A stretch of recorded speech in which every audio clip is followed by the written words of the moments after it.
وَإِذَا سَأَلَكَ عِبَادِي أَنِّي فَإِنِّي قَرِيبٌ أُجِيبُ دَعْوَةَ الدَّاعِ إِذَا دَعَانِ فَلْيَسْتَجِيبُوا لِي وَلْيُؤْمِنُوا بِي لَعَلَّهُمْ يَرْشُدُونَ قال رسول الله صلى الله تعالى عليه وسلم من لم يسأل الله يغضب عليه أو كما قال عليه الصلاة والسلام۔ ایک دفعہ عقیدت کے ساتھ، محبت کے ساتھ جناب محمد الرسول اللہ صلی اللہ تعالی علیہ وآلہ وسلم پر درود شریف پڑھ لیں۔ اللہم صلی علی سیدنا و مولانا محمد وعلی آل سیدنا و مولانا محمد وبارک وسلم۔ رب اشرح لی صدری ویسر لی امری واحلل عقدۃ من لسانی یفقہوا قولی۔ نبی علیہ السلام ایک جگہ تشریف فرما تھے، ایک صحابی آئے اور انہوں نے جناب رسول اللہ صلی اللہ تعالی علیہ وسلم سے عرض کیا، یا رسول اللہ، ہم اللہ تعالیٰ کو کیسے پکاریں؟ اگر وہ قریب ہے تو آہستہ پکاریں، اور اگر وہ دور ہے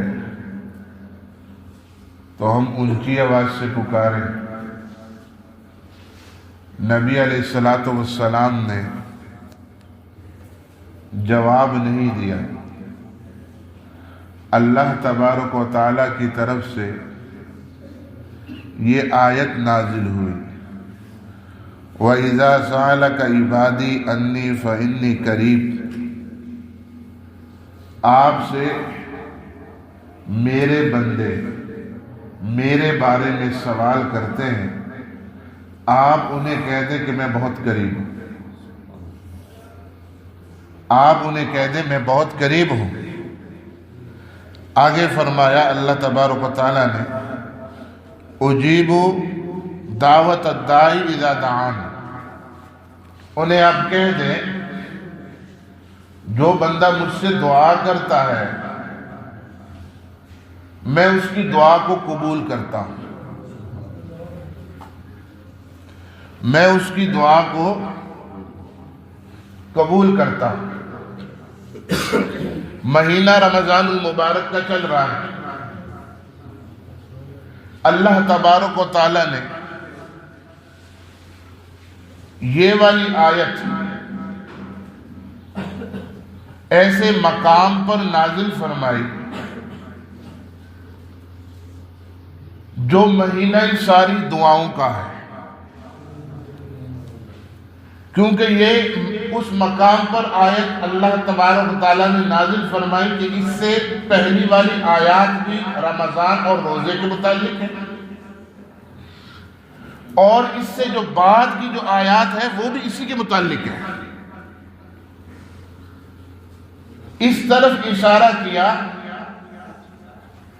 کہ یہ جو مہینہ ہے، یہ جو برکتوں والا مہینہ ہے، رحمتوں والا مہینہ ہے، قرآن کریم پڑھنے والا مہینہ ہے، نمازوں کا ہر طرف اہتمام ہو جاتا ہے، لوگ فرائض کے ساتھ نوافل اور سنتوں کا بھی اہتمام شروع کر دیتے ہیں۔ اللہ تبارک و تعالیٰ فرشتوں کی ڈیوٹیاں لگا دیتے ہیں کہ لوگوں کی دعاؤں پر آپ آمین کہیں۔ تو یہ دعاؤں کی قبولیت کا مہینہ ہے۔ ہمیں ہر وقت اللہ تبارک و تعالیٰ سے رمضان کے علاوہ بھی مانگنا چاہیے، لیکن رمضان مانگنے ہی کا مہینہ ہے، اللہ کو راضی کرنے ہی کا مہینہ ہے۔ اور پھر جو آخری عشرہ ہے اس میں اماں عائشہ رسول اللہ صلی اللہ علیہ وسلم سے پوچھتی ہیں، یا رسول اللہ، اللہ سے آپ کہتے ہیں دعا مانگے مانگے مانگے، یہ طاق راتیں ہیں، بڑی مبارک راتیں ہیں، اس میں ہم کیا مانگے؟ حضور فرماتے ہیں کہ اللہ سے مغفرت کا سرٹیفکیٹ وصول کر لو۔ ویسے تو قرآن کی تعلیمات ہے کہ دنیا بھی مانگو، آخرت بھی مانگو، سب کچھ مانگو۔ مانگنے کا ڈھنگ آئے نا پھر اللہ دے بھی دیتا ہے۔ اللہ تبارک و تعالیٰ نے شیطان مردود کو نہ نہیں کی۔ جب شیطان کے اوپر لعنتیں برس رہی تھی، شیطان کو اللہ تبارک و تعالیٰ جنت سے نکال رہے ہیں، لعنتیں برس رہی ہیں، اس وقت اللہ تبارک و تعالیٰ سے کیا کہہ رہا ہے؟ اے اللہ مجھے مہلت دے دے۔ اللہ تبارک و تعالیٰ نے اس کو مہلت دے دی۔ آج حضور کا امتی یہ کہہ رہا ہے کہ میں تو مولوی صاحب بڑی دعائیں مانگتا ہوں، پتہ نہیں قبول ہوتی بھی ہے کہ نہیں قبول ہوتی، میری رب سنتا بھی ہے کہ نہیں سنتا۔ وہ تو ایسا کریم رب ہے، ایسا شفیق رب ہے، کیا مسلمان، کیا کافر، کیا گورا، کیا کالا، ہزاروں لاکھوں کروڑوں اربوں لوگ ایک ہی وقت میں اپنی اپنی زبان سے خدا سے مانگے، ہر ایک کی مانگنے کو بھی جانتا ہے، ہر ایک کی بولی کو بھی جانتا ہے، ہر ایک کو وہ دے بھی دیتا ہے، اور اس کے خزانے میں کمی نہیں، اس کے خزانے میں کمی نہیں۔ یہاں 10 افراد میں نے کئی مرتبہ دیکھے، حافظ صاحب کئی مرتبہ دیکھے ہیں کہ باہر جو اللہ کی مخلوق کھڑی ہوتی ہے، کوئی اللہ کا بندہ جب تقسیم کرنے پر آتا ہے تو 10 اس کے اوپر جھپٹ پڑتے ہیں تو وہ بیچارہ پریشان ہو جاتا ہے، اور بعض وقت وہ غصے میں ہو جاتا ہے۔ آپ کو ہم کہتے نہیں ہے کہ لائن بناؤ، سائڈ پر ہو جائے، ادھر ہو جاؤ، میں دے رہا ہوں۔ کبھی رب نے ایسا نہیں فرمایا، بلکہ نبی علیہ الصلوۃ والسلام فرماتے من لم یسأل اللہ یغضب علیہ، جو اللہ سے نہیں مانگتا اللہ اس پہ ناراض ہوتا ہے۔ اللہ سے خوب مانگو، سحری کے وقت قبولیت کا اللہ نے وعدہ کیا ہے، خوب مانگو۔ افطاری کے وقت اللہ کے حبیب فرماتے ہیں 10 لاکھ افراد اللہ جہنم سے روزانہ آزاد کرتا۔ خوب مانگو اللہ سے۔ لوگ کہتے ہیں ہم بڑے گناہگار ہیں۔ ایک بہت پیارے صحابی تھے، اس سے کسی نے کہا میں نے بہت بڑا گناہ کر لیا، بہت بڑا گناہ کر لیا، بہت بڑا گناہ کیا، بہت بڑا۔ کہا اللہ کے در پہ چلے جاؤ۔ کہا حضرت بہت بڑا گناہ ہے۔ کہا مجھے یہ بتاؤ خدا بڑا ہے کہ آپ کا گناہ بڑا ہے؟ کہا خدا بڑا۔ کہا پھر پریشان مت، جتنے مرضی بڑے گناہ کر لو لیکن تعلق خدا سے منا لو۔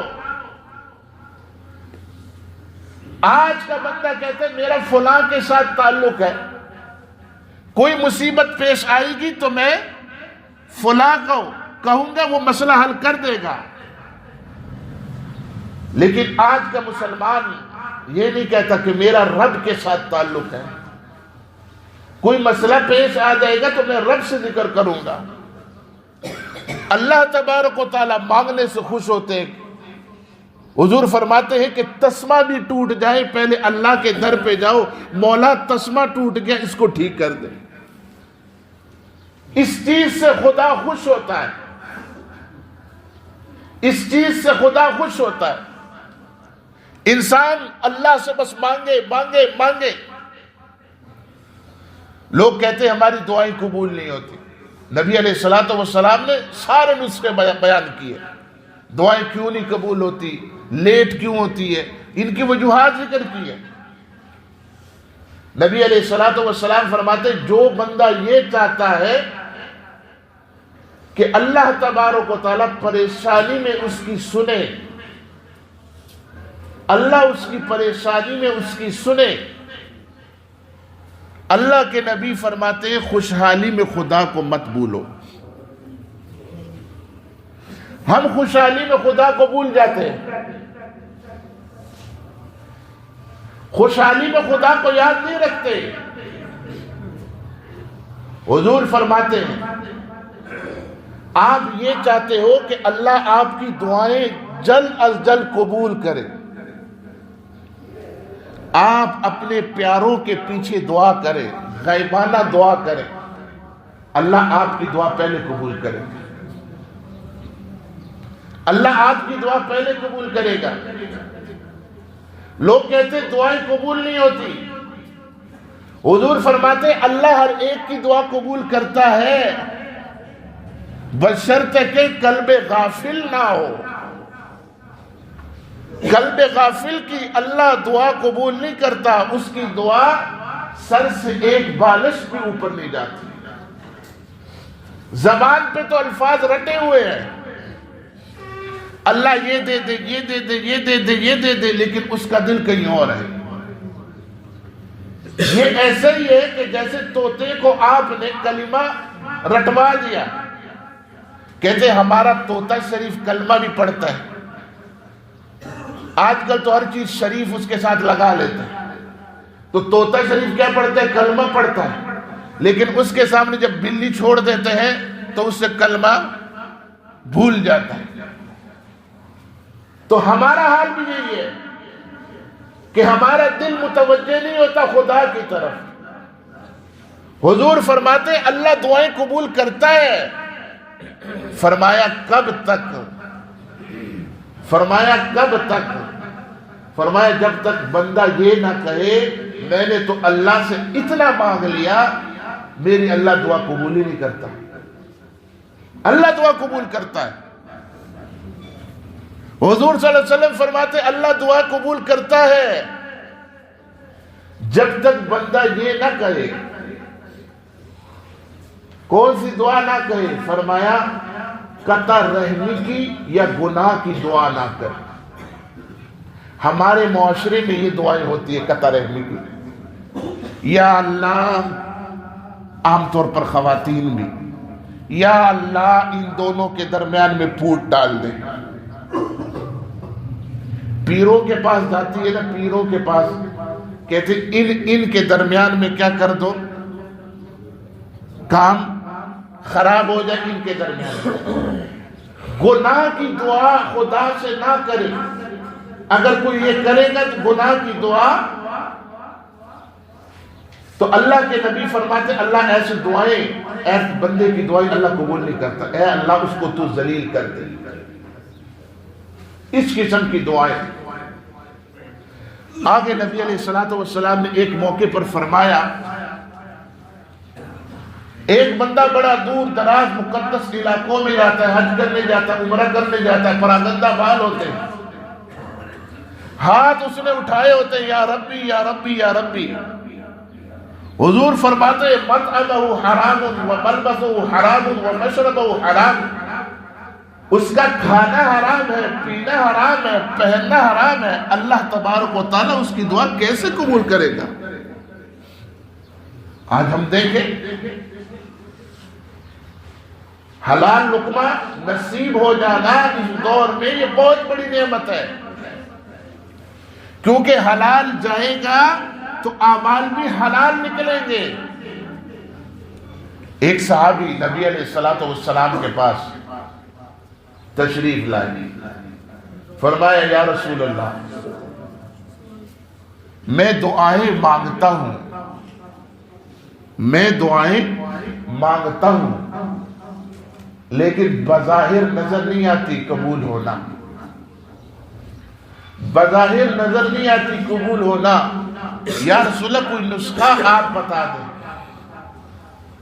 حضور نے فرمایا حرام لقمے کو چھوڑ دو، جس کے پیٹ میں حرام لقمہ چلا جائے 40 دن تک اس کی دعا قبول نہیں ہوتی۔ رشوت لے رہے ہیں، سود لے رہے ہیں، دھوکے سے مال، میراث نہ دینا، یہ کیا؟ یہ سب حرام، یہ سب حرام ہے۔ نبی علیہ السلام فرماتے اللہ دعائیں قبول کرتا ہے، اللہ دعا کسی کی رد نہیں کرتا، لیکن بعض دفعہ یہ ہوتا ہے کہ اللہ بعینہ ہی جو آپ چیز مانگ رہے ہو اللہ بعینہ ہی وہی چیز دیتا ہے۔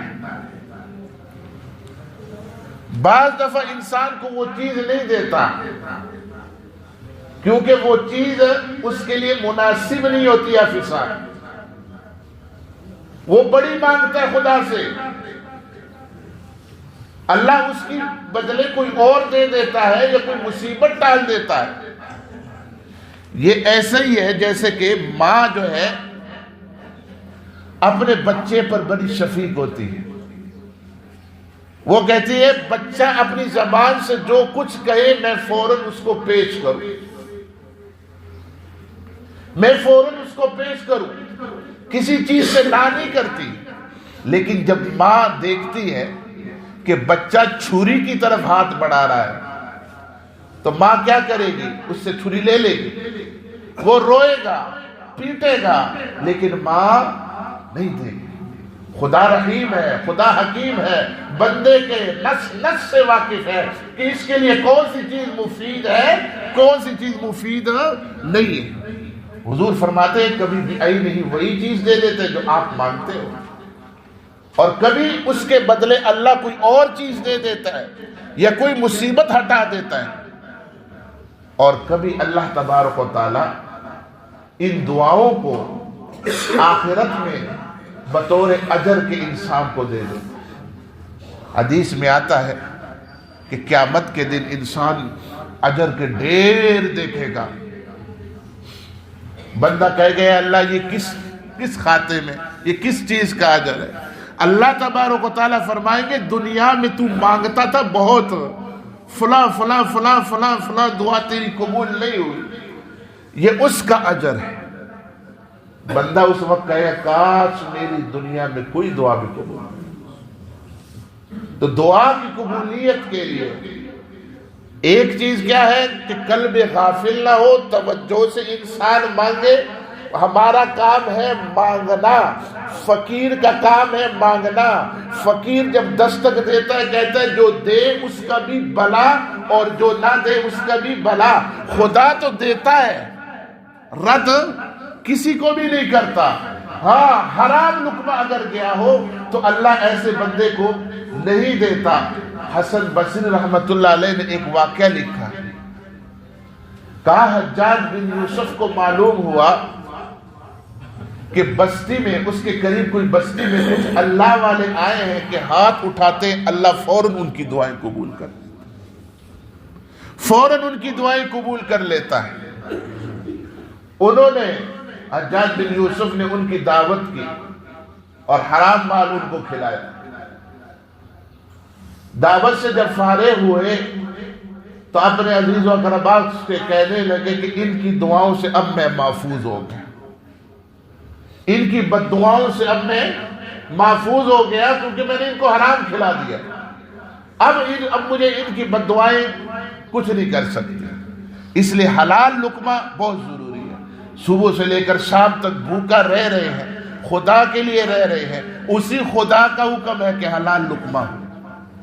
تو اللہ تبارک و تعالی ہمارے روزوں کو بھی قبول فرمائے، ہمارے تراویحوں کو بھی قبول فرمائے، بار بار یہ برکتوں رحمتوں والا مہینہ ہم سب کو نصیب فرمائے۔